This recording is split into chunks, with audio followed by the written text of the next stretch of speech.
గర్భిణీలు పౌష్టికాహారం తీసుకోవటం వలన పుట్టబోయే బిడ్డ ఆరోగ్యవంతంగా పుడుతుందని కురుపాం ఎమ్మెల్యే తోయిక జగదీశ్వరి అన్నారు.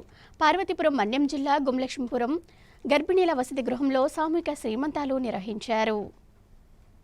పార్వతీపురం మన్యం జిల్లా కురుపాం ఎమ్మెల్యే తోయిక జగదీశ్వరి గుంలక్ష్మీపురం మండలంలోని పలు కార్యక్రమాలలో పాల్గొన్నారు. ముందుగా యూత్ ట్రైనింగ్ సెంటర్లో నిర్వహిస్తున్న వసతి గృహంలో ఉన్న గర్భిణీలకు సామూహిక సీమంతాలు నిర్వహించారు. తల్లిపాల వారోత్సవాల కార్యక్రమంలో భాగంగా అంగన్వాడీల పరిధిలో గల గర్భిణీలకు సీమంతాలు నిర్వహించారు. ఈ సందర్భంగా ఎమ్మెల్యే మాట్లాడుతూ మహిళ గర్భం దాల్చిన నుండి బిడ్డ పుట్టినంత వరకు ప్రభుత్వమే కన్నవారి కుటుంబ పాత్ర పోషిస్తుందని, ఈ అవకాశం గిరిజన మహిళలు సద్వినియోగం చేసుకుని మరింత ఆరోగ్యంగా ఉండాలని ఎమ్మెల్యే సూచించారు. అనంతరం వైటీసీలో నూతన మంచినీటి బోర్ ప్రారంభించారు. గతంలో టీడీపీ ప్రభుత్వంలో వైటీసీలు ఏర్పాటు చేసి యువతకు శిక్షణ ఇచ్చి ఉపాధి కల్పించామని, మళ్లీ వైటీసీలకు పూర్వ వైభవం వచ్చేలా కృషి చేస్తామని ఈ సందర్భంగా ఎమ్మెల్యే హామీ ఇచ్చారు.